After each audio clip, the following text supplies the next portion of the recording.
Hello, so we are here in Barangay Villaorin sa Narciso, Quezon. So, andito tayo ngayon para sa relocation survey ng property na more or less 2.5 hectares. So, ito yung ating team, mga kasama natin.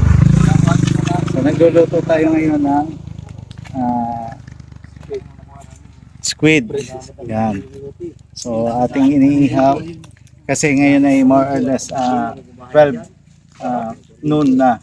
Kaya tanghali na dito sa Pilipinas. So ang ating buyer si Ma'am Jackie. Ma'am Jackie. Wala pinapay pa yan eh. Ma'am Jackie. Kaway ka. Si Ma'am Jackie ang ating buyer dito sa property ng 2.5 hectares. Kasama si Sir Ronald. So ngayon nandito na tayo. So manood kayo sa aking mga video para updated kayo sa lahat ng aking pinupuntahan at the same time sa mga farm na ating mga pupuntahan. Thank you so much at have a good day.